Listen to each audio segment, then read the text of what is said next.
let's quickly start with, I think for most of you, the ultimate goal is about cracking the UPSC examination. So let's quickly start with understanding what this UPSC is, or what is the examination all about. The first thing is UPSC is a body which generally conducts examination for different central recruitments on across various posts. Civil Services Examination, CSE, this is the examination for which we are talking about today. So in this small webinar, we are going to cover understanding the UPSC Civil Services Examination requirement, also understanding what are the challenges which a student face while trying to prepare the examination, what are the different strategies which a student can take and can make them successful. Also, we'll try to understand some common myths which are always part and parcel of UPSC preparation, because there are different rumors, different speculations which happen in this examination. Post that, we'll also talk about a little in depth about the preparation phase, how to prepare, doing a little analysis of the syllabus, the examinations, and how we can score better as we move forward. We'll also discuss about some tips, and then we'll finally take up some Q&A sessions where we'll take up questions from all of you. And I think some questions have already come in. Thanks a lot for some early risers who have shared their inputs to us, and we'll try to fairly cover them in a short while. Let's take it forward. So first, yeah, just a minute. I think as always, let me just quickly, yeah. So before we take up anything about the examination, let's understand what are the challenges which a student face. So I think many of you and the friends and families must have shared these questions and concerns from time and again, that UPSC is such a vast examination with such a vast syllabus that it becomes very difficult to even start thinking of where to start with, how to prepare so that I can cover it well in time, revise it well in time, and then be very confident when I'm going for the examination. Another thing is a lot of people also give up because syllabus could not be completed in time. So even though I think in the start we are all energetic, we are all motivated, and we think I think this is the goal for which we are actually trying to prepare. But as the time progresses, our motivation levels fluctuate. So that's a serious concern, and that's something which needs to be addressed from time to time by the aspirant and also by the people who are coaching them. Next important thing is that how to manage the time, how to also understand the content and the context in which the examination will test their capabilities. So yeah, so at this moment we will try to take up some questions which we think will help us understand, like at which stage you are. So you will get a question flashing on your screen now.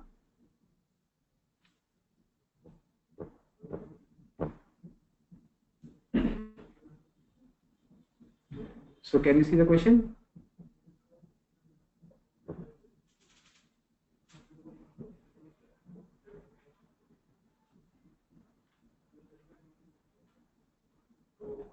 So I can see most of you have tried to answer this question.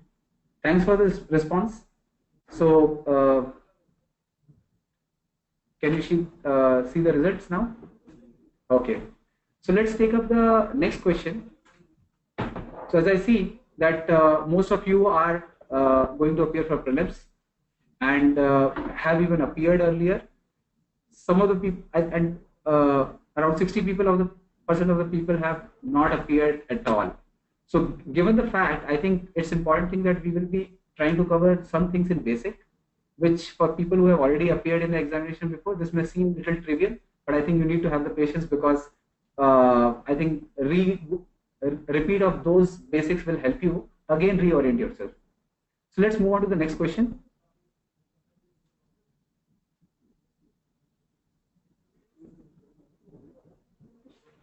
Yeah, so when are you planning to appear for the UPSC examination next?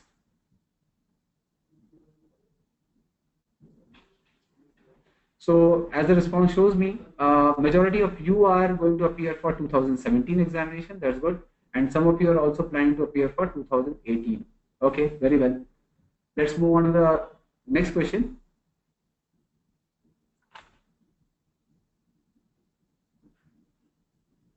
So, what is your primary language of preparation? This is important because this will also help us that how in what language are you going to appear and how we should take things forward.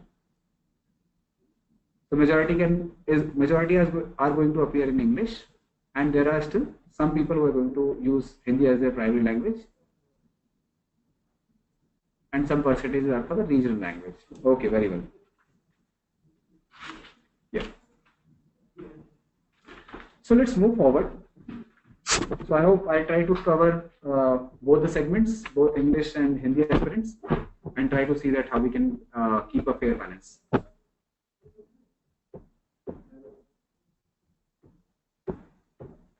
So let's move forward with the. We're talking about the different challenges which an aspirant faces, and how we are going to handle those. We can see in the subsequent slides. So I think managing the content, managing the time, choosing what to study. But I think one of the foremost question also remains is, I'm not able to even understand what UPSC wants. UPSC as a body is trying to change patterns, change the difficulty levels. Most of people are caught on the wrong side, and very few are able to succeed. So we'll try to address that challenge as well. And while we have learned everything, how to even write answers and get a good score, which is ultimately needed for getting selected. So these are the kind of challenges. But however, I think in market there are some myths also propagating, or these are some doubts which are there in one's mind, and I think these needs to be also cleared. Some of the myths I have just listed down from the people who have taken this examination earlier and have shared with us. So like there are generally people believe that there are some stereotypical profiles. That means UPSC examination cracking is not my cup of tea. It is going to be done by those who have this kind of background. The answer is no. UPSC is an examination which allows people from different walks of life. However, you have to satisfy some minimum qualifications. Beyond that, they don't ask you any cutoff. None of your there is no percentage barrier in your previous schooling or college examination. So none of these are going to be the barriers. Another important thing is that, okay, you try to do a kind of copycat. You try to read through the profiles of topper and say that, okay, they have got we become successful with this strategy. I think this is what my strategy is.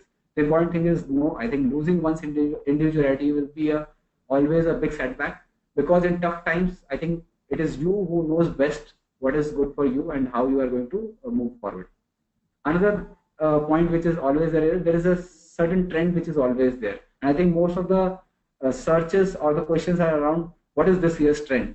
So let's talk about, I am appearing for 2017, so please tell me what is the 2017 trend which I should be following. So that is another thing.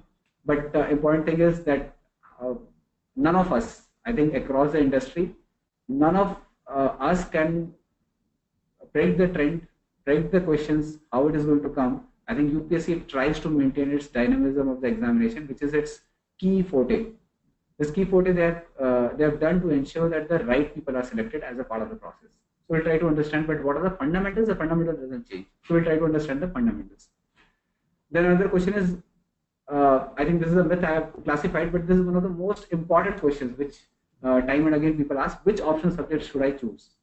And most in past what we have seen is that most of the time your option subject choice depends on what is the trend or what are the toppers choosing. If they are successful by choosing this option, obviously I should be doing so.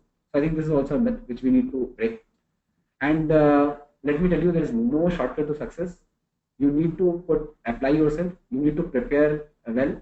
And once you get the examination, you know that yes, it is because of you that you have prepared and you have become successful. So let me go on to the next myth, which is like, if I am preparing for UPSC, chalo Delhi. I think if you are ever preparing for UPSC, the common myth is, if you don't go to Delhi, you can never become successful in UPSC. So let me clarify to you, though it's running heavily in Delhi, but that's not the case in UPSC exam preparation. People across the country do prepare and they get successful. Another myth is that you have to study 25 hours a day. Otherwise, if you don't study that much, it is impossible for you to actually get successful. So these are, I think these are the myths which, if you have in mind, I think you should discuss well with the experts and try to get clear answers whether those are the things which you should be following or not. So let me go on to the next step where I will try to break these myths, and I also try to address these challenges which you face, and we'll try to ensure that we address well in time. So let me, yeah. So next, let's understand that what is this UPSC Civil Services exam all about. So it is not just an examination, it's a recruitment process. Ultimately, what are we preparing for? Are we preparing only for an examination, or are we preparing for getting a job? And this is one of the most prestigious jobs in Indian context, and it is always a dream of many families, many aspirants like you, to get successful and actually become a person, become either an IAS, IPS, IFS, and contribute to the country's growth, and also basically try to do a job which is meaningful and can affect lives of millions. So let me congratulate you that you have chosen this path, and that talks a lot about your character. But trying to understand the recruitment process is very, very important for you to become actually successful. So it's like you walk into an interview room and you don't know exactly why you have applied for this post. I think is always a disaster. So civil services recruitment process is configured by UPSC, and UPSC has given a very detailed and a very clear way out. So let's first thing is that it starts with an objective test. But before objective test, let me share some statistics with you. So at any point of time in any year, there are around more than 8 lakh students who ever try to who are at least dreaming of becoming an IAS or giving an UPSC examination. They even go to the UPSC, file their applications, and say they want to appear for the examination. There are more than 8 lakh candidates. So that's a huge number against which you are competing with. But the reality is, on an average, 4 to 4.5 lakh students actually turn up in the examination halls. So approximately 3.5 to 4 lakh students go out of the system without even the attempt. So here I would like to congratulate you again, because you have crossed that first hurdle. You are the ones who are dedicated, you are committed to your passion, and those 4 lakh obviously are not in the room or either on this webinar. So your competition goes down by half, almost literally half. So that's a good thing. So going on to the next step, obviously the objective test, then so around 4.5 lakh students take the test. On an average, there are 75,000 to 1 lakh students who are serious aspirants. 3 lakh, around 3.5 lakh are the ones who just go to the examination to get a feel of what UPSC is all about. At least they can go to their family and friends and बोल सकते हैं कि मैंने UPSC exam दे के आया था. Some I was speaking to one of my friends. मैंने बोला कि आप क्या हुआ? You are giving UPSC. He is one of my school friends. बोला हाँ यार, this is something laid back in around 2010. So I asked you, why are you giving UPSC examination? You already have a good job. He said no, वो शादी का pressure आता था जैसे, तो शादी नहीं करनी थी, तो बोला कि IAS का एग्जाम दे रहे हैं, इसके लिए तो बहुत पढ़ाई करनी पड़ती है, तो right now I don't want to get distracted. So there are multiple, I must say that there might be multiple stories like this where people take up a cause for which they are not dedicated. So obviously your competition is not against those set of people. Your competition are going to be against the ones who are seriously preparing for it. Even that number is going to shrink as we move forward. So as you see, from objective test to subjective test, so there is an objective test, there is a subjective test, in which there are only 15,000 people who actually take the subjective test, because that's the first filtration which happens. So as you would have understood, civil services recruitment process as conducted by UPSC is a filtration approach. So what they do is they cannot assess, evaluate 8 lakh people. So what they do is give an examination first. Not many will turn up. Filter them with a small test, which we call it prelims as well. With that test, majority of the students are non-serious, or the ones who are not able to keep up to the requirements of UPSC get filtered out. Next step is the mains examination, which is a subjective test where they try to grill you further on your knowledge, and they also try to check whether you are cut for this job. There also basically some people get filtered out. So out of subjective test, 15,000, literally around that, people take the test, only 3,000 people are actually shortlisted. And I'm giving these numbers based on past trends. Obviously, this number is going to go up as the number of jobs increase. However, that is unlikely to happen in near future, immediately next year or so. So the personality test is, which we also call it as the interview round, which is taken for around 3,000 candidates, roughly around that, out of which finally a shortlist of around 1,900 to 1,000 candidates is released. Again, I have written one last statement, which is never discussed in a UPSC preparation, which I am saying it as a training and induction. Why have I included this? Because if you see from the UPSC side, their process does not end just by releasing a merit list. They go on to the extent to train and induct these people who are the final shortlist. And training induction is an important. I think if you would have researched earlier, this is a very significant and a most remarkable experience for all the UPSC successful candidates in their life. So why training and induction? Because UPSC sees that if a student is has gone through the test, has become successful, that means he has the right ingredient. The student, he or she has a right ingredient to become a successful IAS, IPS, IFS officer. But that doesn't necessarily guarantee that. And that's the reason why training induction comes into picture. So I'm just trying to give you the viewpoint from the UPSC side. And if you understand that, your goal is to ultimately reach the last step, not to only get stuck at any one intermediate level. So let's move further. As you understood the requirement process, let's understand what are they actually looking at. So take any civil services or public services officer. They are going to be what, either a district magistrate. They are going to even run different parts of the country. So they're effectively required to be administrators. A good administrator is what they look forward to. A bureaucrat, the one who is willing to impact lives of many by doing good deeds. The one who can also basically set policies, make policies. And there's a reason why you will see that, why I'll try to explain later, that why one of these examinations has been configured in a way to test your skill set needed to even test your these requirements, like making policies. Another one is obviously jack of all trades, because you never know how these officers will be faring in their life. They will be put in different cadres, they will be put in different states, in different geographies with different set of people. So the point is, if they are not jack of all trades, it will be very difficult for them to become successful. So actually the ultimate challenge is not just clearing UPSC examination. The ultimate challenge even lies beyond that. So few requirements I have tried to just put some words here, that you need to definitely have a minimum education qualification to start, which is a graduate level. You need to have a comprehensive knowledge of all specified areas. So UPSC, as you see the syllabus as well, which is there in my hand, so they try to take different kinds of subjects, right from geography, environment, ecology, science and technology, to ethics, integrity and aptitude, disaster management, to even current affairs. So there is a gamut of subjects which they take. And the importance is that knowledge across these is going to make you that jack of all trades. And it is also going to help you get adjusted to the requirements of the job. So if you have knowledge, that is well and good. That's a primary requirement. The next requirement is thought processing and articulation. So if you have a lot of knowledge with you, but if you are not able to express, if you are not able to apply that knowledge, I think you will face a serious challenge.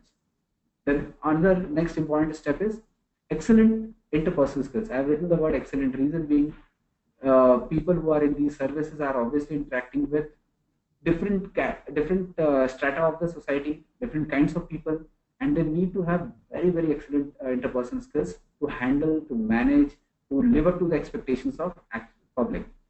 So these are the requirements which are there. If you have understood these requirements fairly well, you will be able to understand how the examinations are being designed.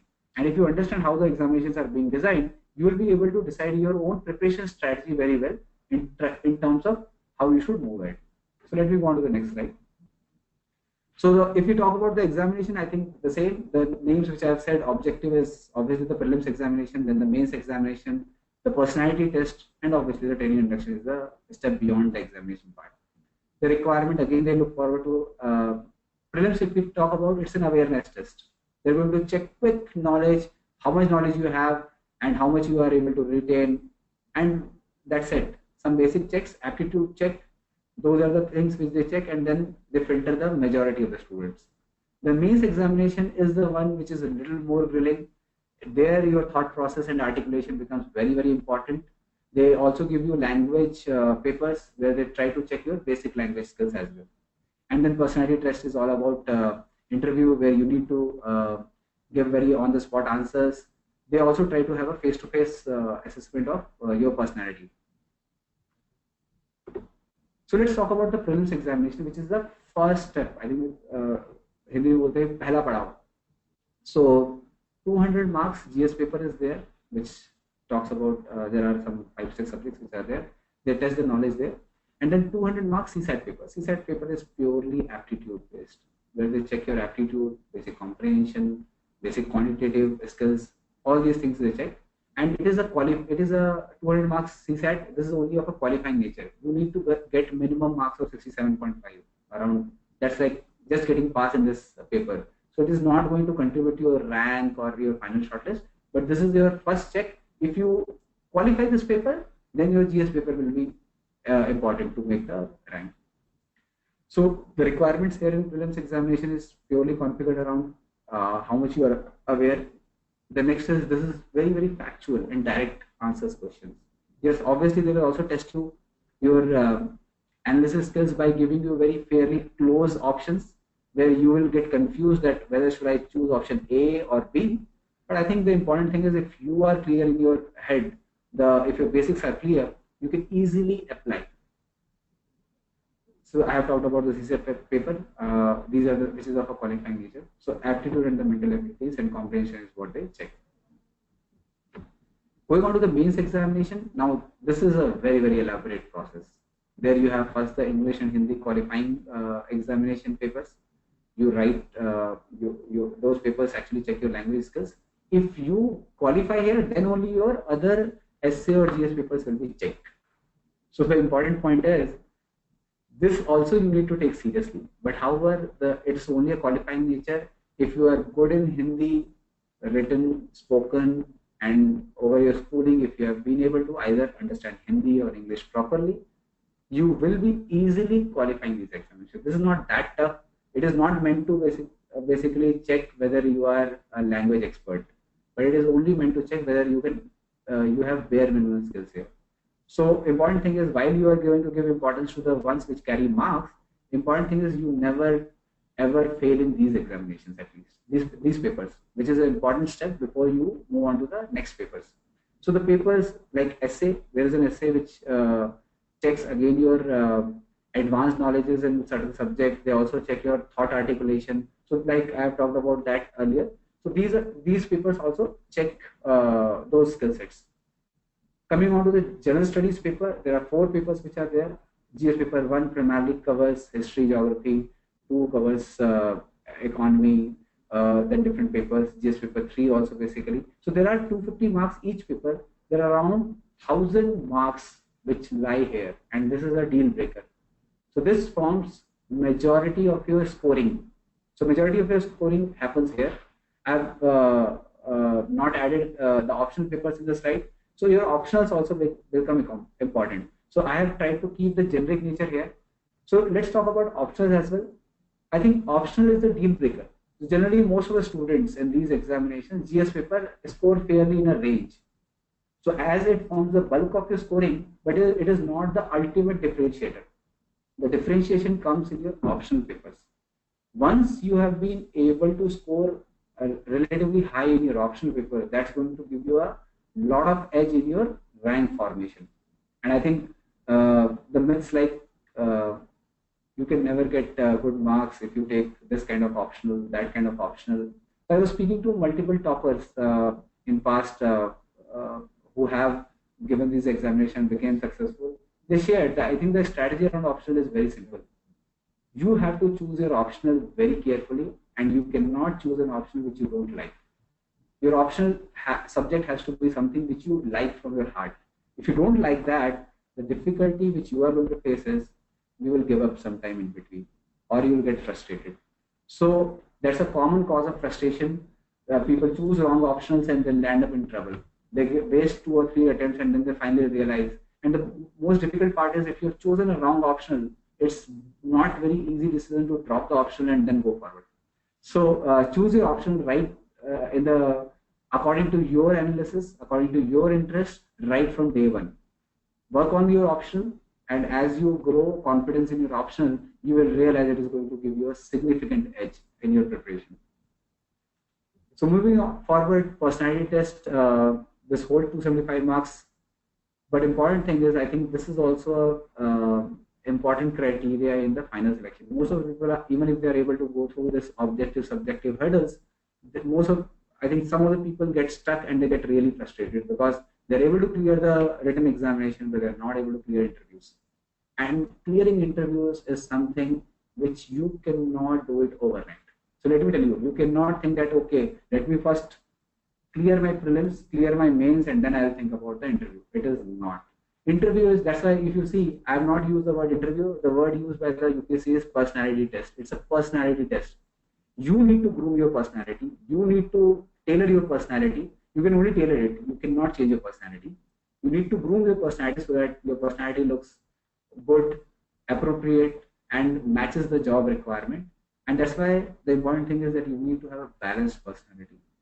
So I think this is a good time, since you have taken the right step and you are at the early stages of your preparation. This is a time when you should also start working on your personality. So there are different sessions which we also conduct from time to time, where we talk about how to evaluate your personality, how to then check the requirements of UPSC, and then how do you groom yourself or tailor yourself. So you can enhance your strengths, you can curtail your weaknesses, and then obviously suit the requirement of an administrator. So there in the interview, they mostly focus on your presentation, body language, presence of mind. They will ask you different kinds of questions. They will try to assess you on different skill sets, and they will also do a consistency check. I think the most important thing is having a consistent approach. You cannot, from one question to another, if you have faked the answers, the chances that you will not be consistent. So consistency check is one of the important parameters which typically a panelist, there are multiple sets of people who are there, they evaluate you on that, and if they find that you are inconsistent, I think they conclude on the fact that majority of the chances your answers may not be trustworthy. So those are some of the tips around that. But important thing is this requires separate analysis, separate sessions, and I think this is an altogether different topic. So we'll go into that depth in some subsequent webinars. So let's move on to the next thing.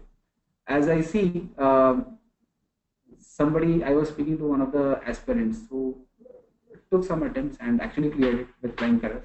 And then I asked him, what was the UPSC preparation all about?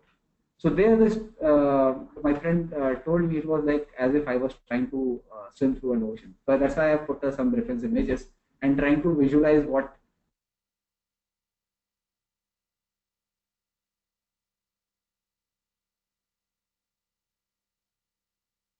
what to do. And if I break down that journey into some small steps, let us see how does it look like. So as I talked about, the initial test is prelims, then mains, then personality test. So that's why I divided into 3 sprints. The important thing is you get some time to even take a breath and also move from one journey to the next. So important thing is that you need to have a clear strategy in mind. You need to check your strengths well in place.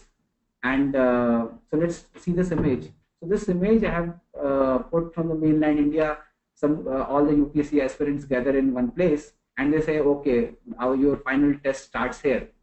So that start point, what happens, UPSC tries to gather, but there are some people who have not caught their trains, who thought that it is not worth there are a lot of people who think that Sunday kaun bekar karega. UPSC has announced last we had exam in August, so they thought who will go waste the Sunday, better relax at home. So there are a lot of those dropouts. So for them, the important thing is that you can never cross the ocean until you have even left the shoes. So that's the first step. I think for all of you, again, I will congratulate that you have taken those steps. I think you need not. Important thing is this is for them who have not even started thinking in this direction. And for them, they have lost the race before even starting it. So once you've started, then the point is that you are going to start swimming. So with swimming, I remembered one of my own personal stories.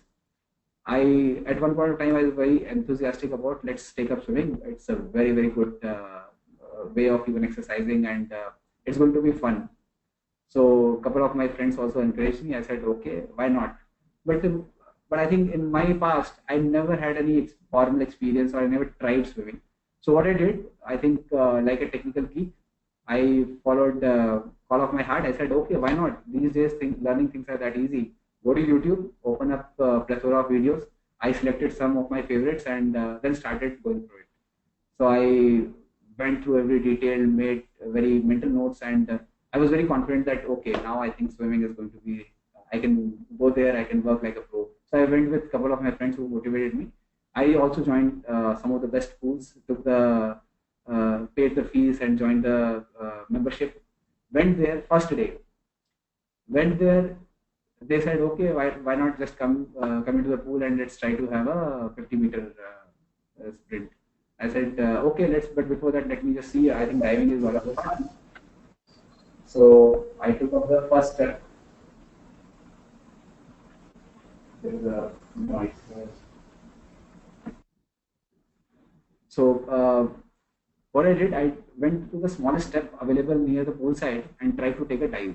I thought this must be fun. I took that courage and finally dived. But once I dived, I think I went into a brain freeze. Never realized what happened to me.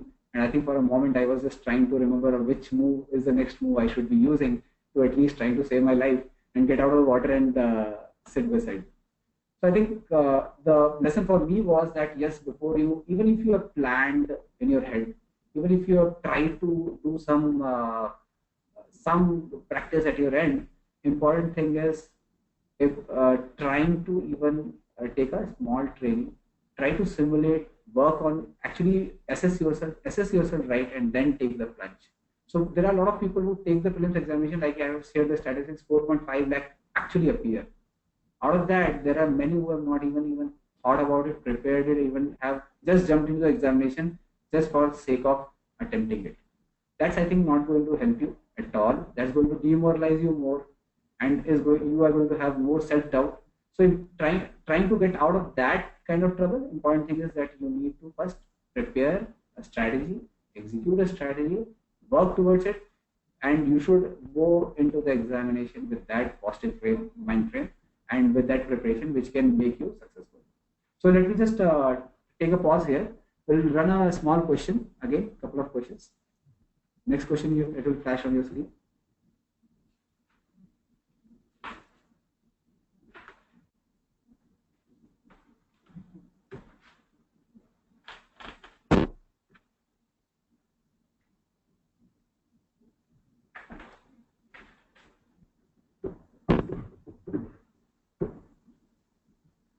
Yeah, so I can see that there are around 72% people who say that they're they can do a part-time preparation. There are around 28% people who say that they can do a full-time preparation. Very well.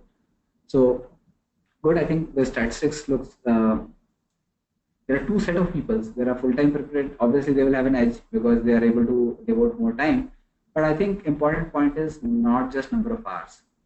Important thing is first understanding what are your constraints, what are your strengths, and then work on it. So I will try to cover this point in my future slides, how we can prepare our strategies for both full-time and part-time aspirants. Next.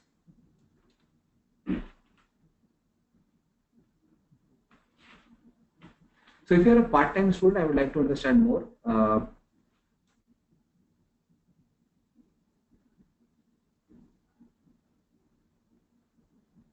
Oh, I didn't expect that. There are around 50%. Okay.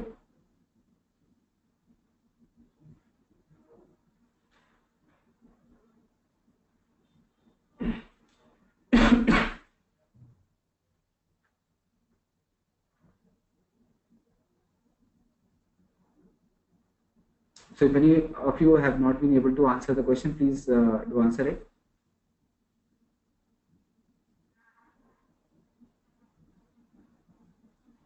Okay. So we see that around 50% of are working professionals. That's quite different side of the story. 9% are self-employed and 40% are college-going students.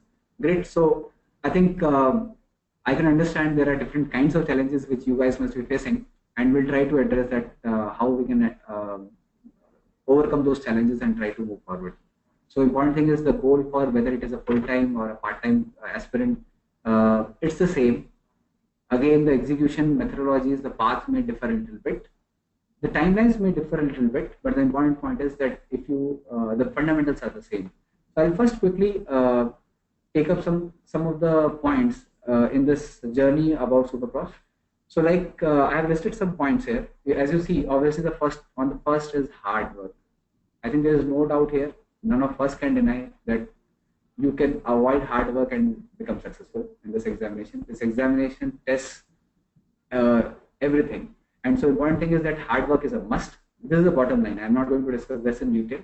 So I hope that all of you have committed yourself to this examination and you're going to work hard.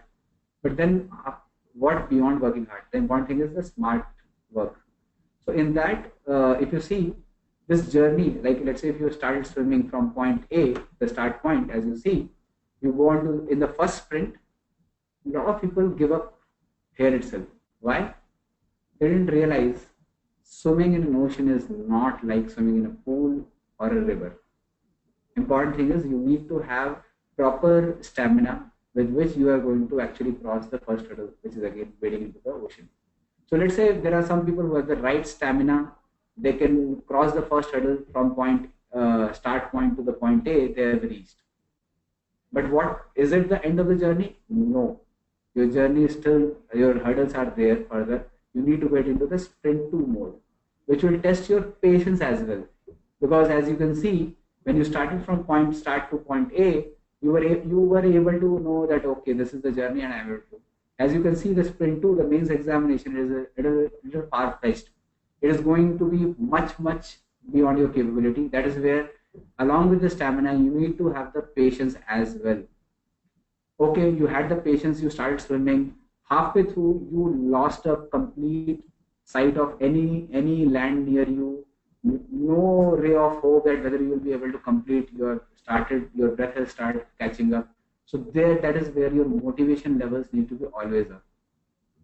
And that is what conspires into the endurance part. That means you have the endurance that you will be able to complete your journey. Okay, the next important thing is, so as there are thousands of aspirants who are also trying to swim along with you, there are different people who try to take different paths. You may get a little confused. I think that is where the guidance and the direction becomes very important. You need to know where you are heading to. You cannot guide it by what others are doing. You cannot, your strategy, you are not misguided right from the start that, okay, you have to head north and you are heading east. That should not be the case. You are heading in the right direction. So that is why the direction matters. It can come from self-directed if you have a good strategy in place, or you can have other people who can help you there. And then last important thing is that basics always remain as the fundamentals are the important thing. That skill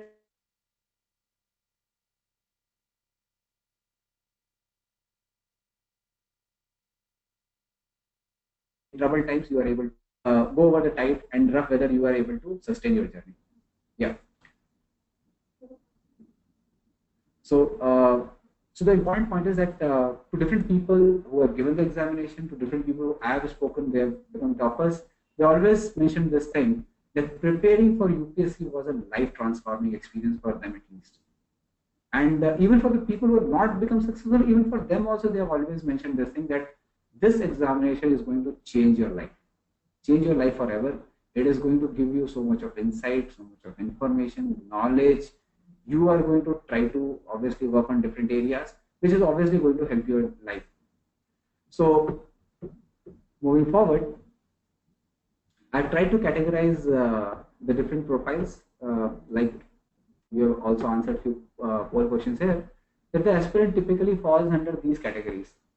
There are audiences who will always sit on the fence and they would like to see UPSC, okay, what's happening in UPSC. They're never going to apply themselves. They're not going to dive in and they're never going to even try it out. Sometimes they'll start the preparation and then say, oh, it's too much. Oh, I'm not able, or they will have 10, 100 excuses why not to prepare for UPSC. I think for those people, I'm not trying to cover here.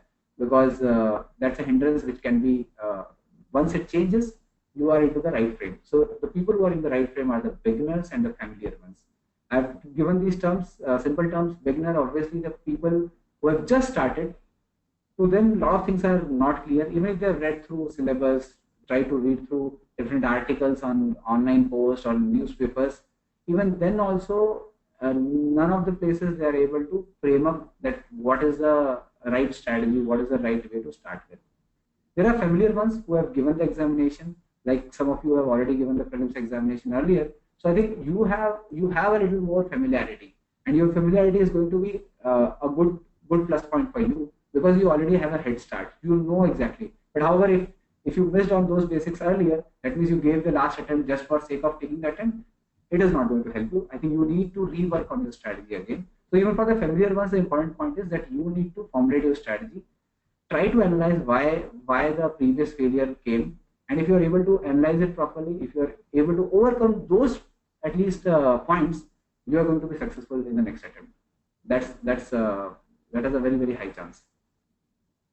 So for these different aspirant profiles, let's talk about what are the strategy things which we can take.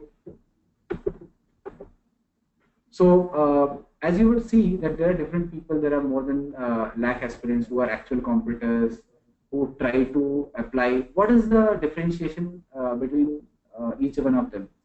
Why some students become successful and some don't? I think the important differentiation as per the past trends or as per the lessons which we have learned, important thing is having a strategy, and last but not the least, the execution. Execution is the most important thing. You had the best strategy, you had the best books lying in your rooms, you had the best access to the online courses, offline courses, best teachers, everything.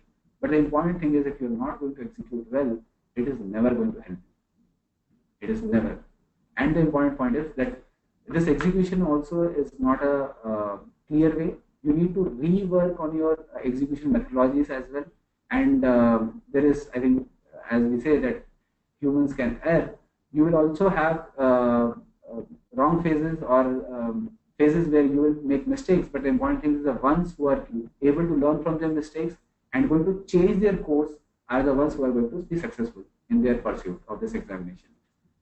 So moving forward, I just try to lay out whenever we make a strategy, how do we make a strategy? Important thing is there can be no strategy I can make for you or my experts can make for you, and it will just guarantee you success. It's not going to happen. And I think it is to be done by you. The only thing is we are trying to give a framework. And with this framework, if you are in the right direction, the probability of you succeeding in the examination becomes very, very high. So pardon my engineering terminologies at some places. But the important thing is that any phase, this is your goal. We started with the important thing of goal UPSC. So the goal UPSC starts with anybody. If you are a beginner, I think most of you ask the question, I am a beginner, what should I do? Yesterday I received some emails asking that I am a pure beginner, I don't know what to do. Please tell me, sir, how to go forward. So important thing is you start with the initiation phase where you don't know anything. The most important thing which you need to take right now is become aware. I think in the today's world, becoming aware and aware in the right sense. There are Facebook updates as well, YouTube updates as well. But finding what is the right thing for you is also important. So first do a syllabus analysis. Try to understand the syllabus. If you have understood the syllabus, if you have your syllabus in your mind, I think job done. You know exactly where you need to target. Second thing, I have written personal SWOT. I don't know how many of you are very comfortable, you know about SWOT. So SWOT stands for strengths, weaknesses, opportunities, and threats. This is one of the management terminologies I have just put in here. You need to first identify your strengths. Strengths in all sense. Subjects. So as you have done the syllabus analysis, now you know that how many subjects are there. You do a subject by subject, your strengths. Take history. Are you good at history? Are you average at history? Make your own terminologies and try to rate yourself and grade yourself. With that, you will be able to sort your subjects in such a way. These are my subjects where I am strong. These are the subjects where I am average. These are the subjects where I am weak. And let me tell you, none of the strategies where I will tell you that leave the weak ones. You will always need to work on all the subjects, all the things. But the important thing is if you are aware which is your weak areas, you are going to work on that a little harder. And whichever is in the strength areas, you are going to work on them as adequately required, optimal required, because you don't have a lot of time. You need to work on that much as it is required. Then next is the collect content. And now I think very interesting point on collecting content. This is the most favorite part of any student. Even when I was a student, important thing was that we were very excited when we used to know, अरे this is a new book, ये भी पढ़ सकते हैं, अरे ये ले आते हैं.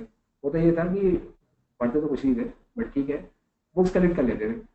बहुत खुशी होती थी कि अच्छा इस वाली बुक से भी ये नई बुक है और इससे तो मतलब श्योर शॉर्ट एग्जाम में बहुत हेल्प मिलता है. तो we collect n number of books, bring it. Your study room will look like as if you have millions of books, and then if somebody, some family friends or they visit, they say हाँ लड़का तो बहुत अच्छा पढ़ता है. उसके room में जाओ, इतनी किताबें हैं, उसने कितनी पढ़ाई करता है. I think he is genius. But the important thing is geniuses are not the ones. You cannot gauge geniuses by the number of books they keep in their room. Important thing is how much they are able to read, retain, and apply. So that's the important point here. In the planning phase, I think once you have understood this basic step, you have taken all of you. I hope after the webinar, take some time, chalk out a schedule and try to work on this. So at least let's say take the next 4-5 days, go through these things fully. This is a starting point before you start plan your strategy. So after that, you can do that. So then the next important thing is plan your schedule. Exam date is fixed. You cannot decide your exam date. So from you have to always back calculate. You need to see how many months you have. Ideally, on an average, let's say for initial general preparation, you an average student will take around 6 to 7 months minimum for a preparation, good decent preparation. You need to. I think we are at a good time. We have that much time at our hand, and if you can plan well, you will be successful. So then important thing is then plan your approach and strategies. So again, the question is either I take up all subjects. I think these are the questions which you must be having in your mind. Shall I take all the subjects at the same time? So every day I am reading all the subjects, every hour. That is one strategy. Somebody follows, no, I'll first try to take one subject, once finished, then I'll take up the next subject. One strategy. Some try to do 2, 3, 4. I'm saying you need to figure out. If you see there are a lot of commonalities in subjects which are there in the UPSC segment. So if you're a science student from the science background, if you know that science is generally going to be your strength area, you may choose to start with your strength area so that you get a good amount of interest in UPSC preparation. And let me tell you, in UPSC preparation, once you have started enjoying, you have to actually feel this examination as a fun. You have that enthusiasm that, okay, why I am really getting thrilled doing this preparation. That is the one which is going to help you keeping yourself motivated even till the end of the examination. So do not, you need to be careful in what you choose. Simple strategies, try to start from your strength areas. It will give you a lot of confidence. It will boost your confidence that yes, you are able to cover a lot of syllabus in a very short time. But then while you make your schedule, please do factor in those things. That means you cannot give equal time to your weak areas, strong areas. You need to give more time to your weak areas. You need to give lesser time to your strong areas, and that is how you are going to plan. Then the next part is the execution. I think once you have done your planning, the important thing is you need to plan. You cannot just jump into your execution. You cannot just say, I start studying without planning, let me do, and I will gauge. I'll do my planning as I go. I think that's not going to be a good strategy. Once you have done your planning, you have your study starts now. And when your study starts, you have to be clear. होता है ना कि घोड़े का होता है, उसको बांध देते हैं. He will only see in the direction in which it is supposed, the animal is supposed to look into. So why I am using this terminology? Because कई बार ये होता है कि you need to keep out the distractions. Once you have kept out the distractions, you need to you have made up at the time of planning. You need to see everywhere, look everywhere. But once you have made a plan, you need to execute the plan well. So make the plan. Once you have chalked out, made a schedule, just stick to the schedule. And with that, I'll talk about the monitoring and control as well. So while you are studying, the important thing is make notes. I think there is, in this examination, let me tell you, if you do not have the habit of making notes, writing, it is not going to land you anywhere. This is not an examination with just you go into the examination, do some tick, tick, tick, and job done. It is not like that. It will test your writing skills. It will test your stamina, patience there in examination as well, that you need to write a lot. And from day one, you used to start writing. because writing help you in articulating or processing your thoughts. Whatever you have read, you are going to. So while you are reading, let's say if I am taking this piece of paper where I have syllabus, I start reading, try to highlight. I also basically make some notes. These are very, very important because I may come to the syllabus again and again. But if I have not made my notes, my mind does not register. And I think in most of the candidates, this has always worked. That if you make good, if you can make good notes, the chances of your retaining that information and that knowledge is going to be far higher. Next most important thing is revise topics. You cannot think that I am just reading and not revising. So you need to factor in your schedule the revision time. Or even on a daily basis, you need to, whatever you have read, again revise it. Like some people do, at the end of the day, they try to remember what has happened, what are the things they have read, and with that, that is going to go into your permanent memory. So this is important. I think revision has a lot of stress in this examination, particularly because your information needs to be there on the examination day. So that's important. Moving forward, whenever you are executing, studying, you need not bother about doing that level of monitoring. Oh, I had a fixed schedule 11 to 1. I should have completed this. I'm not able to complete. Do not bother yourself with these small things. Important thing is, if you are liking, but however, yes, you need to calibrate your pace, study the subject well. I think instead of trying to read and forget, important thing is if you're liking it, complete the subject, make your notes, form up your thoughts, it is going to help you, and then move forward to the next. So more than doing this time management, I think one of the strategies which we'll talk about later is focusing on this time management part. I'll discuss that in detail later. Monitoring and control, you need to monitor your deviations. Let's say not on a daily or hourly basis, but on a weekly basis, you need to assess yourself where you are with respect to your base plan. Are you on the right track? Have you missed? Have you missed by 50%? Have you missed by 100%? Or have you overachieved it? If you have overachieved it, I think you need to check your plan as well. So that's the case which you can do. But important thing is that if you are somewhere close within 70 to 100% of your plan, I think you are in the right zone, because you can catch up as the time progresses. Then do the course correction as I mentioned. So if you have done 70%, next week you should be able to take that extra 30% and complete your studies well. And while you are doing this, during this, I have written in the closure phase, this is the last where you are trying to prepare yourself for the last kill, which is the examination. You are going to go there, apply yourself and become successful. That's the last thing. But obviously in such cases, what happens? Your anxiety levels will increase. So to ensure that you control your anxieties, you need to take regular practice tests. And like I have not stressed earlier, while you are collecting the content, the previous year question papers are going to be the best strategy. You need to go through the previous year question papers. And if you do not do that, let me tell you, however good preparation you would have done, you will have surprises at the end of the day. The important thing is, if you are familiar with the questions, if you have gone through the question papers, you know. See, you have to think as the question setter thinks. If you are able to get into their heads and think that how do they set the question paper, whatever you read ultimately has to translate into a question and an answer. I think that is straightforward.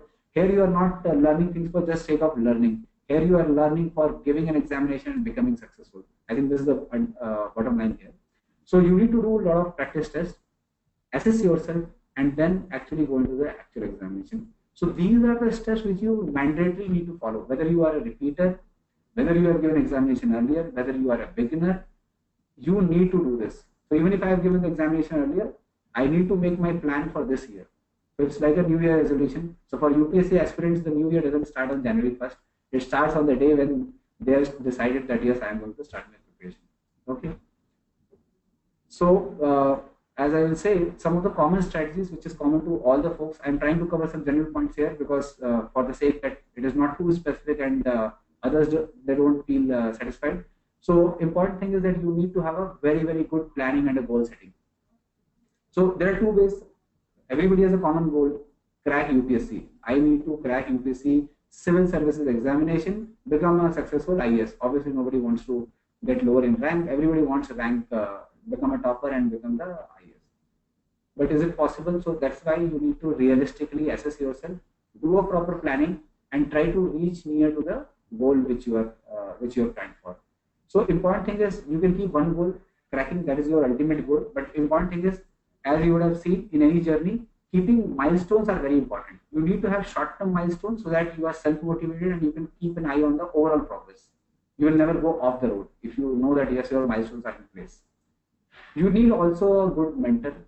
Now, this mentor you can either look for either in form of a teacher, your brothers, somebody in your relationship who have become successful, your friends, your college friends, even your, if you don't have access to any of these people, again important thing is that you need to find such people. Why is it needed?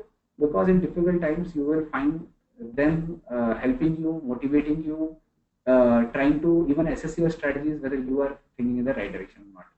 So however, good thing is that in the current digital era age, you all have logged into this webinar, so obviously you are far more technologically advanced and you have access to many people these days who have been successful and can become your mentor.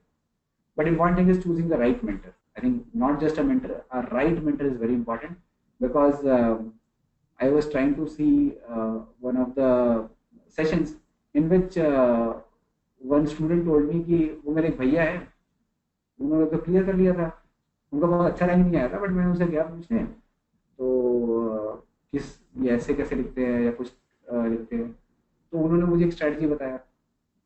मैं किसी और website पे गया, मैंने किसी और blog को पढ़ा, वहाँ पर किसी ने कुछ और स्ट्रैटेजी लिख रखा है। Similarly, I went to different other sources and see different people have different strategies. Which one should I follow? So the point thing is, I think the student who asked me that, his brother is the most closest and the right, the cousin brother is the best option possible. But the important point is, if ever you think, I think this examination also have a little bit of luck factor.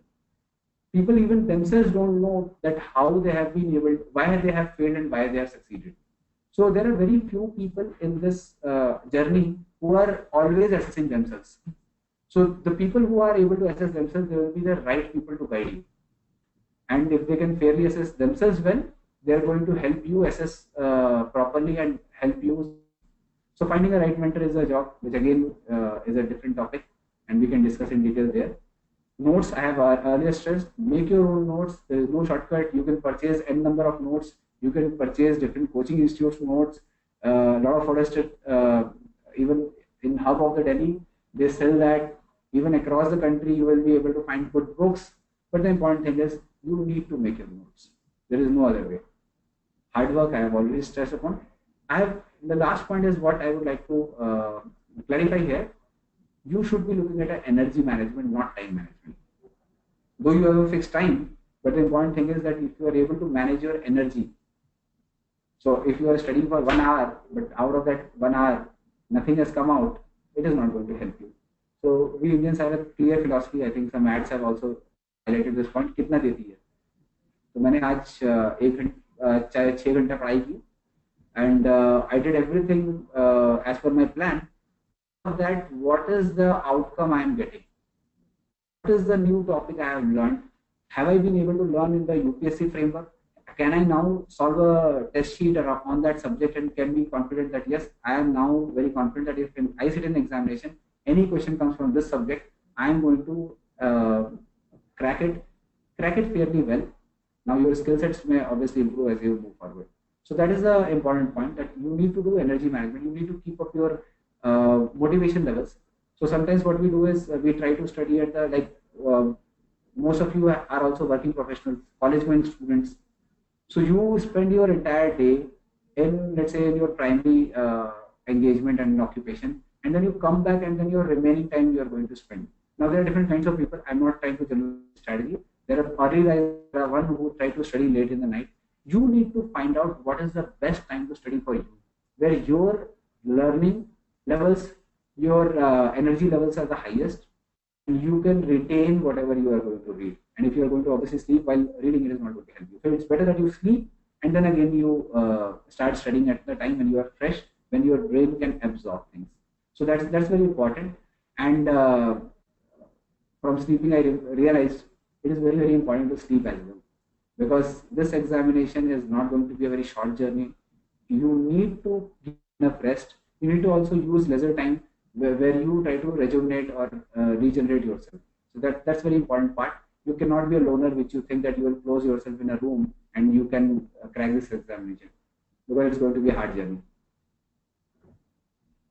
So coming back to a very specific question about beginners, what should a beginner do? So like I've highlighted, I'm just quickly jotting down the points and trying to re-emphasize. Know your syllabus well, and also go through some success stories. I think success stories are going to help you motivate well. It is also going to guide you in your strategy. You may pick up some things from one topper, some things from another topper. If it suits you, pick it for the sake of doing it. And then also go to the past practice questions, quick glance, just to understand, get yourself comfortable with the fact that this is the kind of examination I am going to appear for, whether I am meant for it. Even if you have doubt, reassess yourself and then remove your doubts first.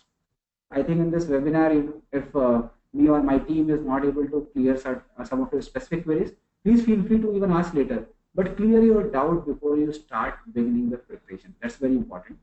So let's next point is clear your fundamentals first. I think there are so many subjects. Important thing is start from the fundamentals. Clear your fundamentals so that if you are learning anything about economy, if you're reading any newspaper and you're seeing that inflation is coming, you should be able to understand what inflation is. Somebody is talking about some regulation, some law, bill. Somebody said that okay, GST got passed in Rajya Sabha after 3 years. You should be able to process every word. Why Rajya Sabha? Why 3 years? You should be able to ask these questions and you know answers to them. That okay, what is the way a bill or a legislation is passed? What is the way? Why does it take time? What were the? So you can go back in past and try to understand. So I'm saying this is just an example. You can take any example. You should be able to understand the basic terminology. So that's why your fundamentals need to be clear. If you're reading any historical thing, you should be able to understand how it was linked to different other dimensions. Then you will also have to repeat same topic multiple times. So here, I also used to be in a habit where I used to write.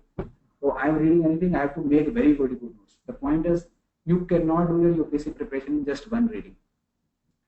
So important thing is, if you're a beginner, you have very limited time. See, I think for beginners, understand, you have to first get into the groove first.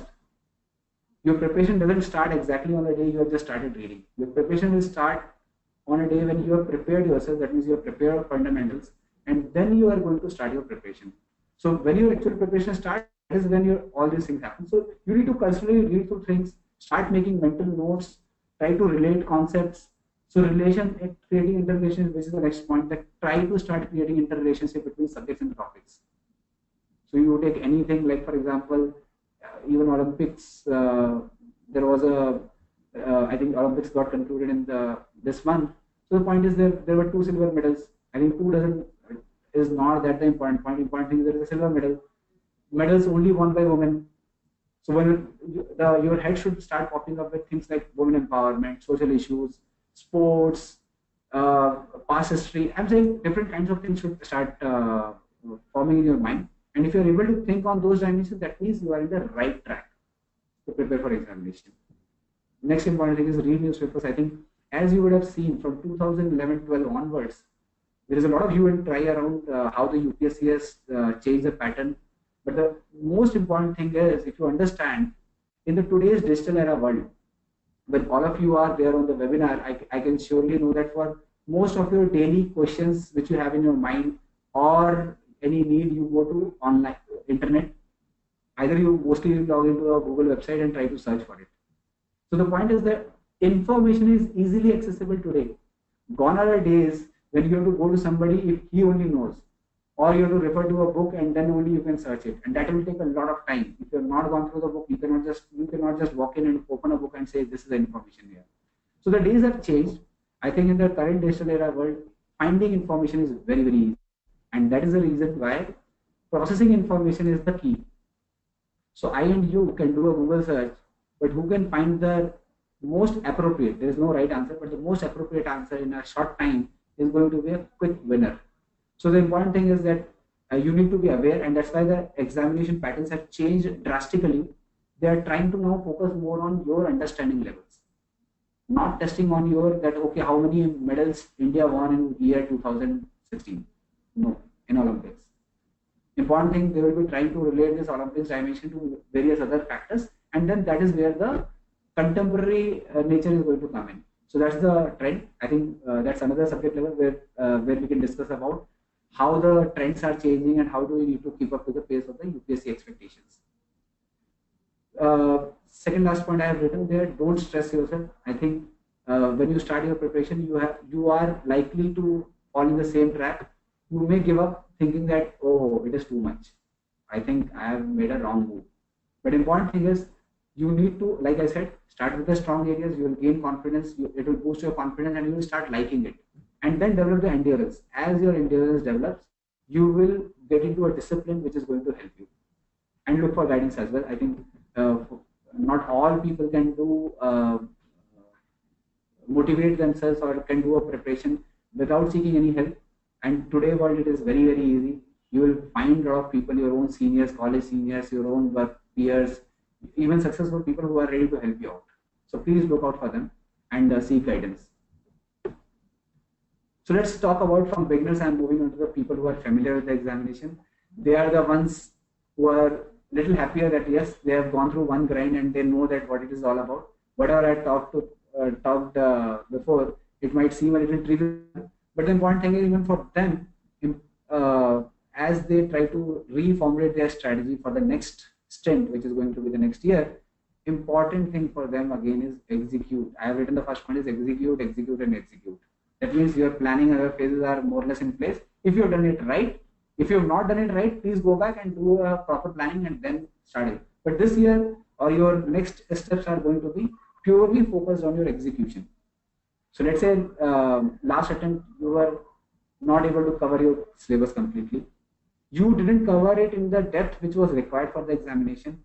You were not too much on the level of knowing about all the current events. And I think exam surprised you. They asked you only those current events which you didn't read. It doesn't happen that way.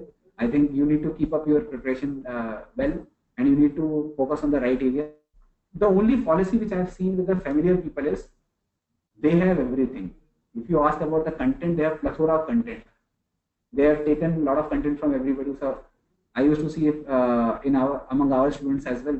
They will have everything in their kitty. They will not read, and they will again ask for more. Can you give me more on this, sir? Can you give me something on this? Important thing is, it's not the volume, what you have in your hard disk or in your room. The important thing is how much is the volume it is there in your mind and how much you are able to process. So this is what I am stressing again. So execute. So you have to make your plan, stick to it this time. If you again focus in a disciplined manner, you will be able to crack your examination. Enhance your knowledge. I think this is the time when you have to also go deeper. You need to enhance your knowledge in every subject. If you did a superficial learning last time, it is not going to help you because UPSC current trends does not suggest people with a superficial knowledge will be able to get through. And then also you do a clear long-term goal. That means you know that, okay, last time I did these areas, I didn't fare well. Have those as a clear goal and try to work on those areas. Enhance writing skill. Even for beginners, even for the familiar ones, writing skill is going to be a key. And for that, you need to keep on writing. I think one of the strategies these days is try to write. Every day, just write one piece on one page of paper, write something. Be it your thought, be it about a subject, be it even about a question, but please do, because it will form certain patterns, certain habits which you are going to find very interesting later. Know your weaknesses, learn from your failures. That's I think the point which I've already highlighted. A lot of people, let me tell you, even if they say, no, I know why I failed, but they really don't know because they never assessed it in a proper way. So you need to do a threadbare analysis. Go to each area, go to your last examination, try to even check out why were you not able to attempt that question. Was it, you can frame a strategy right away, whether it was because of your knowledge also, was it because you were not able to complete the subject, or you did a superficial learning and you were not able to understand the question. Most of the time I think in UPSC, people are not able to connect to the question. This happens more in mains. Prelims is, like I said, straightforward. Either you know or don't know.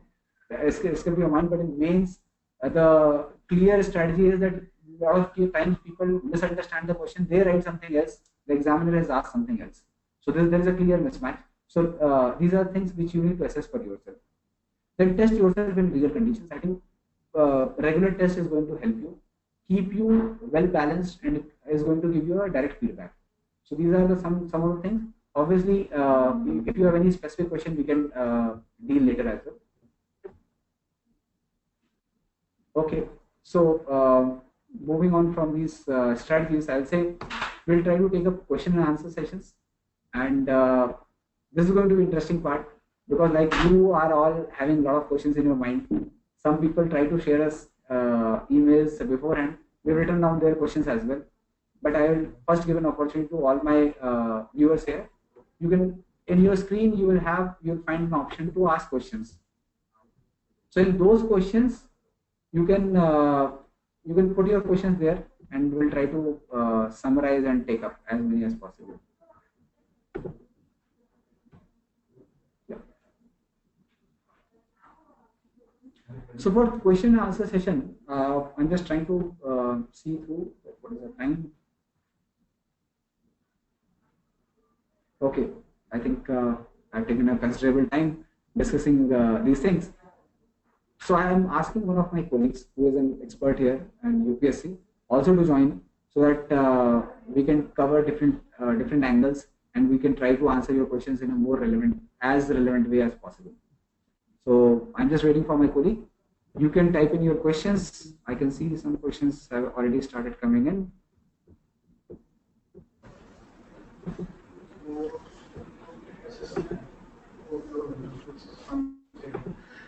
Hello friends,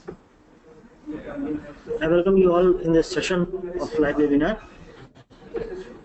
Here some of the students.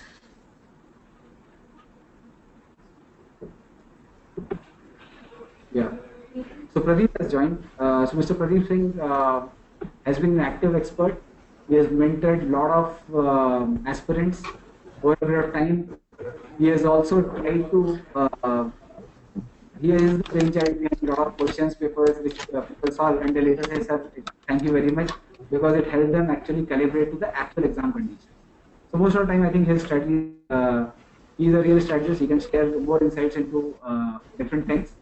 And let's quickly take up some questions. So Pradeep, I've started getting some questions from students. I think, oh, so let me see.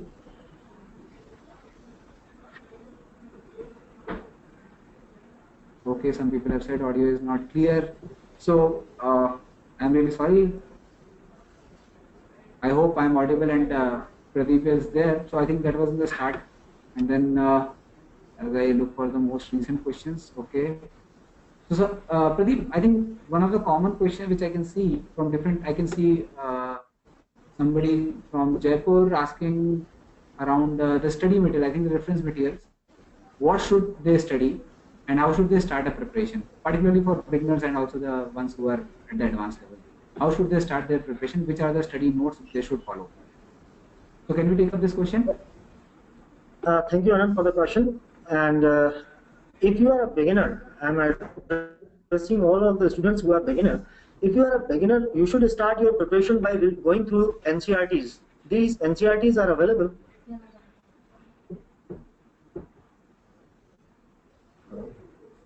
I think there's some disturbance, so just pardon us.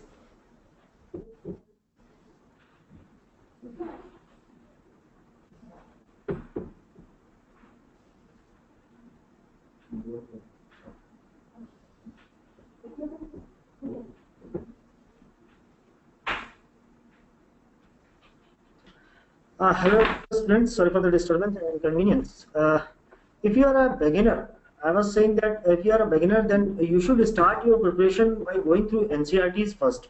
These NCERTs are available over the website of NCERT, and these NCERT books are also available in the market. The very basic question which students are always asked, most of the students ask if from which class I should start NCERT, reading NCERT. So I would like to suggest you that irrespective of the class, you should start any NCERT of any subject from the standard or from the class where you are getting the things in a most understandable way. It means that If you are comfortable with class 6 NCERT, if you are comfortable with class 7th NCERT, if you are getting the things from class 8th NCERT, you should start reading those NCERTs from class 6, 7th, 8th, 9th, 10th, whatever. If you have, suppose if you are a science student and you have not read history, geography, and polity, so if in these subjects, if you are feeling a little bit uncomfortable, you should start studying history. You should start studying or reading books from the class 6, class 7, class 8, class 9th, or class 10th. The very common problem which students always face is that those NCRTs are available in two forms, in two formats, even two editions are available in the market. One is old NCRT and one is new NCRT for the history. So you should first go with the class 6, 7th, 8th new NCRT, and for old NCRT class 11th and 12th. You have to go through the NCRT of class 11th and 12th, that is older version. Older version means those which were printed before 2003. So those history books are really containing the story of history, and if you go through those NCRT books of history, definitely you will be having a clear picture of history in your mind. So the basic fundamental of the preparation is that you should start reading subjects from the NCRTs, that is either from class 6, class 7, class 8, class 9, 10th, or whatever you are comfortable with. So this is the very beginning step. You should be in practice of reading a newspaper. You should be in habit of reading a newspaper even when you are not getting anything out of that newspaper. Go through that newspaper on daily basis, and after a month, after 2 months, you will be having sufficient content to keep with yourself. So this idea will NCRTs and newspapers will give you an exact idea of what is to be read and what is to be digested by a student. Any next question, Anand? Pradeep, yeah. I think thanks a lot. Let me just share one thing. You may think that NCRT or the fundamental books are told everywhere. I think rightly so, because clearing your fundamentals is the first basic foundation. If you have not cleared these fundamentals, you will not be able to understand the advanced things which are required for the exam preparation. So we can go subject by subject and even do a threadbare analysis into what are the reference books you should follow, but that will be difficult for us to take in this webinar in a short time.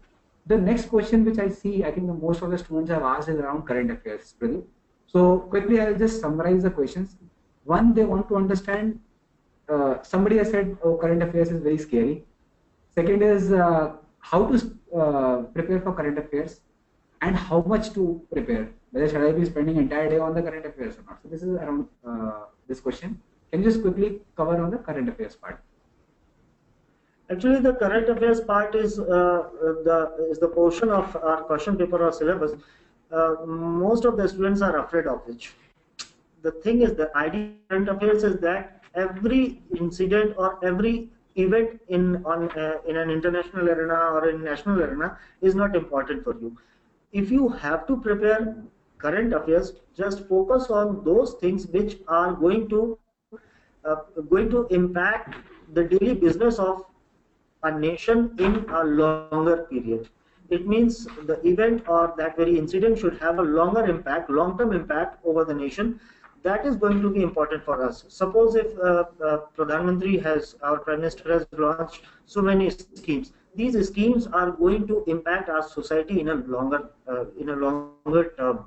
So that in that sense, if any scheme or if any of the program or any of the specific program of the government of India is going to impact the society, is going to impact a big portion of our society, definitely it is going to be important for us.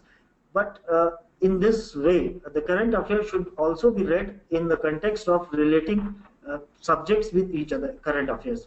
I mean to say, if there is any technological advancement in the country, suppose if a scramjet engine has been tested or launched by the ISRO, it is going to establish India in the space technology. That is going to that very technology is going to establish India in elite club. So this is going to happen an important issue for the current affairs for the UPSC. Suppose if we are talking about Rio medals, these medals are not to be mugged up in the way they were achieved by our performers. These all whatever the what are the special facts related to the Rio Olympics? What are the special facts related to the performance of India in Olympics? Definitely, it is going to affect our nation in a longer way. What we can do for the next Olympic and next three Olympics? This is going to be an important issue for the India.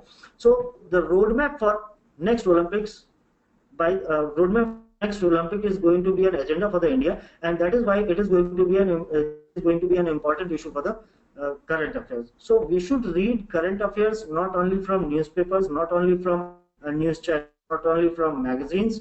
All those incidents which are going to cast a long-term impact over the nation, that is going to be important for us, and we should categorize all these things. These things can be categorized in according to the different subjects such as international relations, economy, polity, or whatever. There are so many sites available on which the important events or important proceedings of the particular subject are available over the website. So we can such as PRS. It is available for the all of the political ongoing action. So such type of things should be used. The student should prepare a handout or notes or stick notes, so they will be able to recall these things. This is the only way and approach to prepare current affairs. We should not afraid of it. It is very simple. Sorry to interrupt. Question is, on current affairs, is it that only 1 year is sufficient? That means I should be generally UPSC asks questions only for 1 year, last 1 year. India cannot be made in a year. So how can we expect that if we are going to deal with the questions on the developments in India, we cannot restrict ourselves to 1 year only. It is a process. It is the process of knowing India. It is the process of knowing proceedings in India. It is the process of knowing various facts and things about India. So we should start current affairs from the moment, from the time, from the day we start our preparation. It is not all about 1 year. After 1 year, you will not be required current affairs. You will have to go through the current affairs 1 year, even after your posting, even after your selection. So current affairs is a part of your awareness. It's a part of your personality. So we cannot say that I'm just reading current affairs from the past 1 year and that is sufficient to crack the exam. It is a part of your personality, and you should groom your personality according to current affairs. So as I summarize your answers, current affairs generally is something which is about general awareness. Now general awareness is something which you even start for framing up right from your childhood as well. So different set of events which are transpired, you're able to what has happened 10 years back and now in the present context. If there is any news which has come up, you are able to relate the background, and you are also able to relate how it is going to impact things. So very well. So on current affairs, yes, there are many questions, but I think due to paucity of time, I'm just trying to summarize these questions. And pardon me, any of our viewers, if you are not able to get your specific question being answered. Important thing is that I think our team is available even after this webinar, and you can write to us at myguide@superprops.com. We'll also share that detail separately. And please use that channel. You ask us questions, we'll try to answer it as much as possible. And if it helps your preparation, very well. Moving on to the next segment, I think a few of the I'm trying to summarize some other questions which have come up. The is around online preparation or preparation, that means face-to-face classes. I think the question in specific what they have asked is, how do you think that an online mode can help me, particularly for people like who are working professional, people who are college-going students, whether online medium can be a definite preparation strategy or just a what should I say, secondary medium of preparation? Yeah. So Pradeep, can you answer this question? Yeah, sure.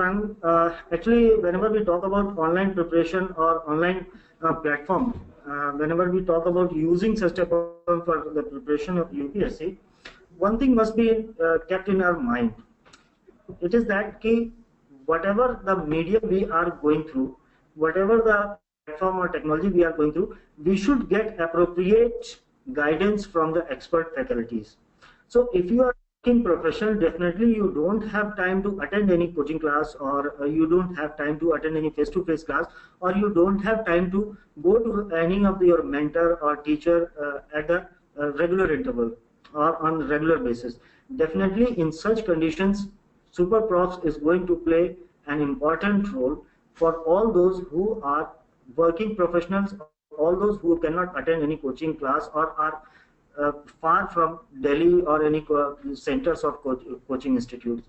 So in this platform is providing all kinds of facilities, all kinds of mentorship, all kinds of guidance, and even we are trying hard to transform students into successors. It means successful candidates. So definitely this is going to play an important role while we are trying to deliver most relevant, most exact content from our platform. So definitely those who are watching things definitely are going to get a big help from this such type of platforms.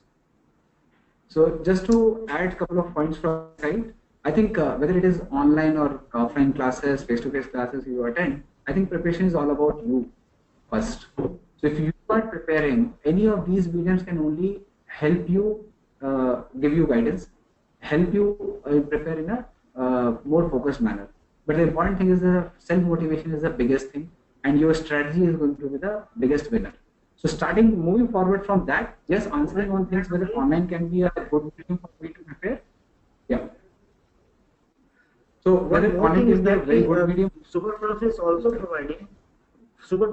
providing multiple teachers, so that any student is not comfortable with any of the teacher, he can opt for another classroom. So in this way, we are trying to cater all those students who are either of Hindi medium or English medium, or are comfortable with any other faculty. So multi-teacher approach is the best way to cater the needs of all types of students. So, and also these So all of our faculties are very experienced, and many of them are having 15 year or 20 year or 25 years of teaching experience. So definitely those teachers, if those teachers are delivering lectures for the students, definitely they are going to be more focused, and they are not going to be distracted from the direction. So this is the benefit of joining Superprofs. Please. So I'll cover about more online. That it's not about offline or online. It's all about your smart preparation. I think in this current era, when you guys, I think people who have joined this webinar, you are tech savvy. You have access to good amount of information. You know exactly you can make decisions and you can choose what is best for you. The important thing is that you need to evaluate different options. The way things are shifted, let me just cover quick things. You no longer are going to tailor your schedule based on something else. You can work around your constraints now. If you are a working professional, if you are a college going student, whatever time you have available, you can read at your convenience. That's the difference. Most of the classes difficulty is that you have to adjust your schedule according to that. Another important thing is that you sometimes are not satisfied with let's say different classrooms. The point is that in online, let's say particularly at Superprofs, we follow a philosophy where we provide multiple teachers. You can switch from one to another if you don't like. But the important thing is that you choose one and then you stick to it and then try to study properly. Apart from that, we also try to provide curated study material. Like I said, the content, there is a plethora of content available online, offline, you have with you right now as well. But the important point is you will never be able to study all. So picking and choosing the right content is very important. That's the reason why what Superprofs or anybody who claims that yes, things can be properly coached, at least in civil services arena, important thing is that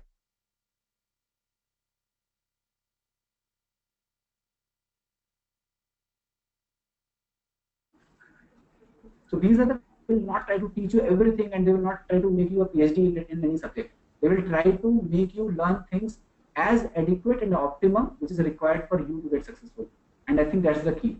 That's a very, very big differentiation. However, if you have the right, if you have the acumen of you deciding that what to study and you can be successful, I think that is also going to help. So it is not that if you prepare on your own, you are not going to be successful, but the important is external help to accelerate your preparation process and can make you successful faster.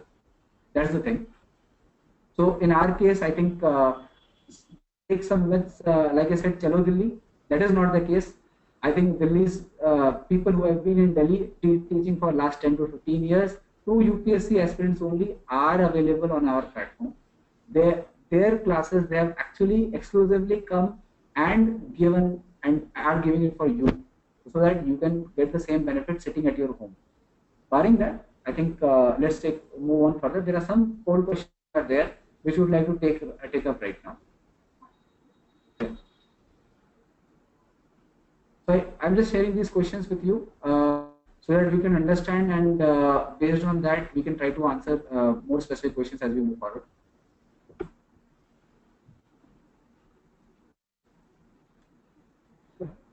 Yeah.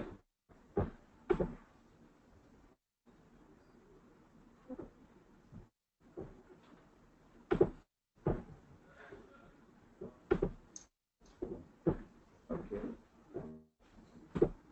Yeah. So how are you? Okay.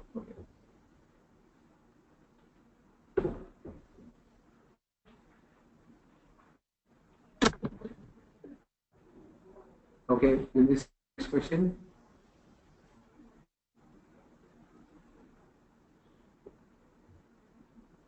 Okay.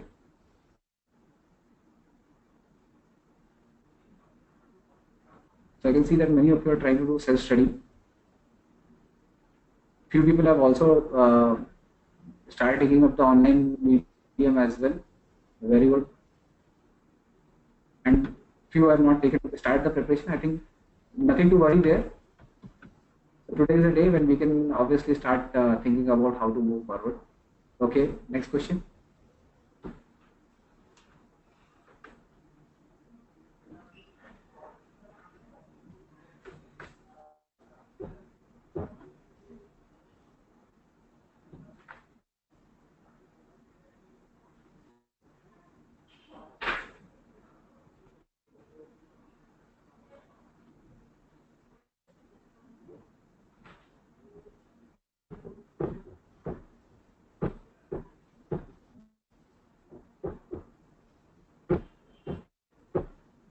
In the meantime, let me just quickly through additional questions which have come.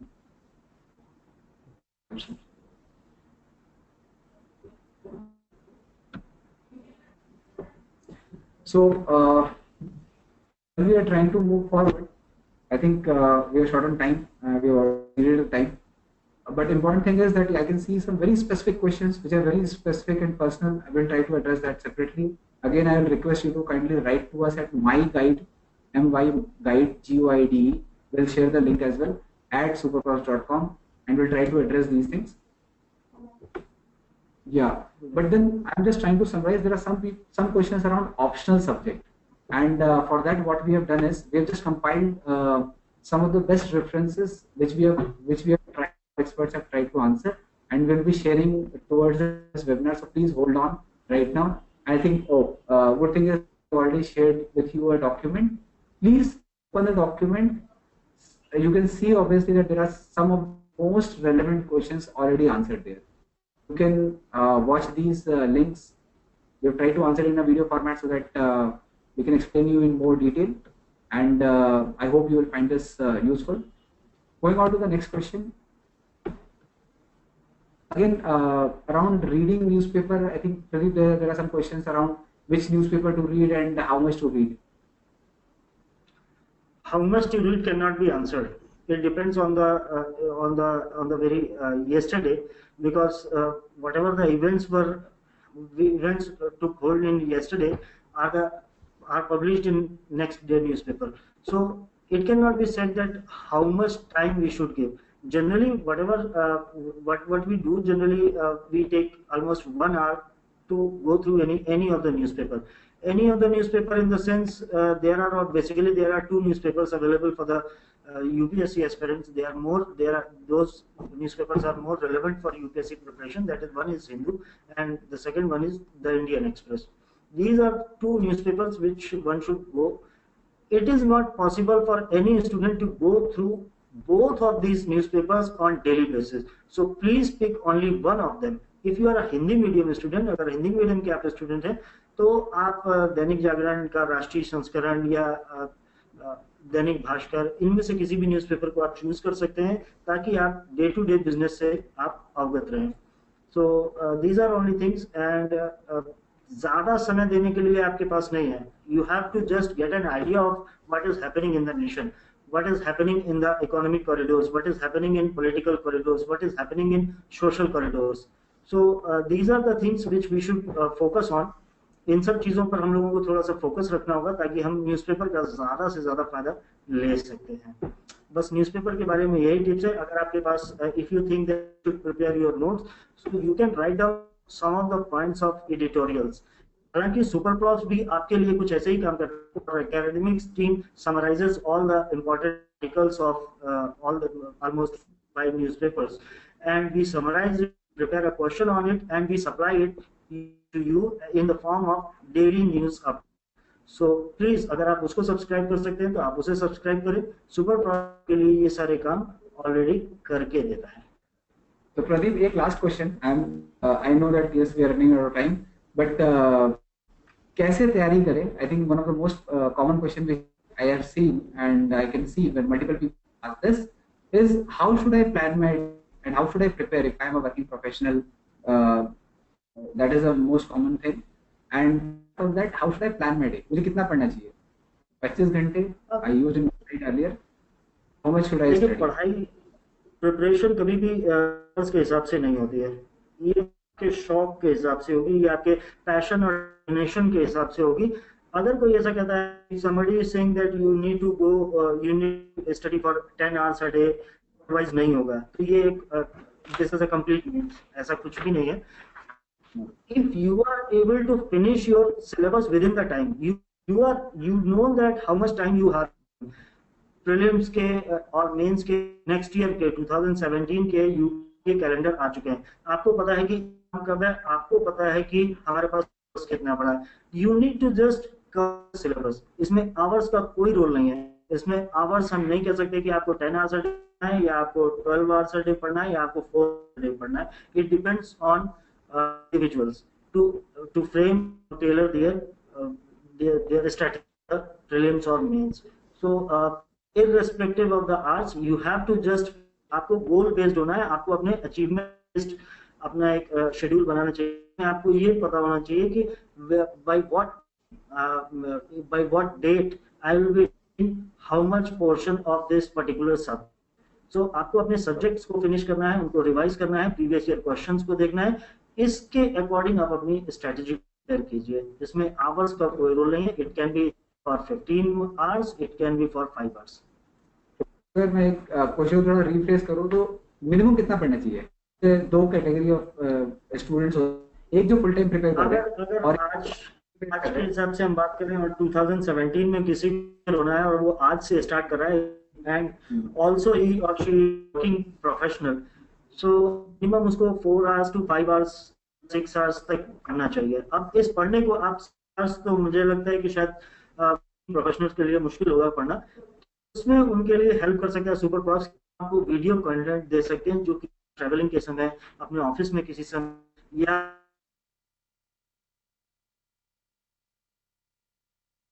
तो उस समय अगर आप अपने इस चीज को use करेंगे, आप अपने इस वीडियोस को अगर आप देखते जा रहे हैं, तो डेफिनेटली आपका जो 6 hours का जो स्टडी का जो प्लान है पर डे का, इस प्लान को हम और कम समय में आप इस टारगेट को अचीव कर सकते हैं. I mean if you are watching 3 hours a day super prof videos, definitely it will be equal to 6 hours of your studies by sitting on your chair. Great.